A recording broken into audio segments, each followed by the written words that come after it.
In the past year, I made around $500,000 with my graphic design skills, and only in the past month, I made over $80,000.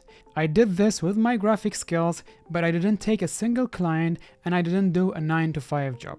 This is how I did it. I actually packaged my graphic design skills and I started to selling it as an online course. This method gave me a complete freedom over my life. Now, I consistently make over 5 figures a month with my online courses.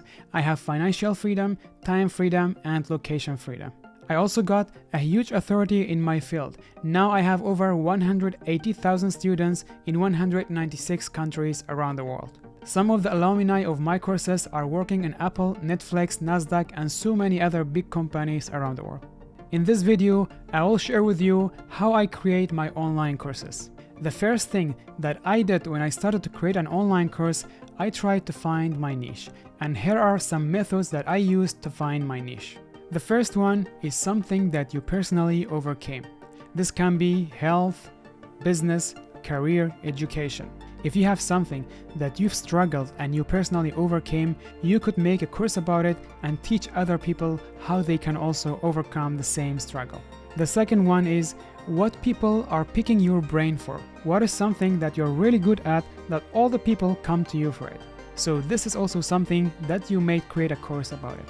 The third one is your formal education. Whatever you studied in the school and in the university, you could make a course about it. The fourth one is my favorite, and this is something that I used for my course, is something that you are self-taught. Because anything that you are self-taught, it means you know from scratch, you know all in and outs. So for me, I was a self-taught graphic designer. I have been through it all. I know what beginners will go through when they start with graphic design from scratch online. So that's why I based my courses on graphic design. The second thing that I did, I tried to find the fears and desires of my ideal customer. And how do you find the fears and desires of your ideal customer? You can do this with some different methods. The first one is if you are your own ideal customer. In my case, I was my ideal customer.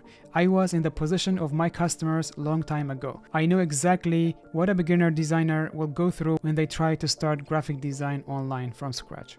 But I didn't stop there. I checked other courses online about graphic design, I checked Facebook groups, and also checked Amazon books. By this, I tried to find what people are asking in the Facebook groups and what people are saying in the reviews of the books on Amazon, and also the reviews of the graphic courses that are online. Gathering this information, I knew the desires and fears of my customer, and I based my courses on these.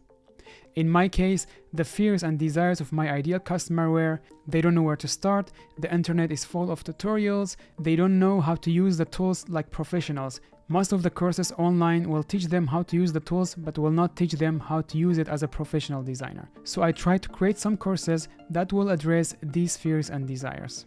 After I knew the desires and fears of my ideal customer, I started to create the curriculum and the outline of my course.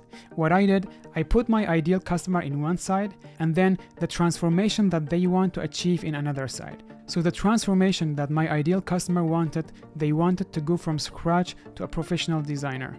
So what I did, I put everything that they need to know between these two, between my ideal customer and the transformation that they want. I put everything in the post-it note, and then after that, I cleaned them up, group them together. These groups became modules, and each idea also became a lesson. After I created the outline of the course, I started to record. I recorded my course, and then I started to promote it. Where did I promote? I started with my friends, Facebook groups, and also I put some of my courses on marketplaces like Udemy and Skillshare. These things gave me an exposure, and after this I took the second step, which is creating my own business website, and I started to sell my online courses there. And this is when everything changed for me. I went from making 700 to 1,000 a month to 10,000, 20,000 and 80,000 a month. And of course, at this phase I was also using Facebook ads. This was just a brief way on how I create my online courses. If you want to learn more about my journey and also how you can create your online courses, I have a free training. You can see the link below this video. I hope you enjoyed this video, and if you did, make sure to hit the like button and also subscribe. I will be coming back with a lot more content about graphic design and online businesses. See you in the next video.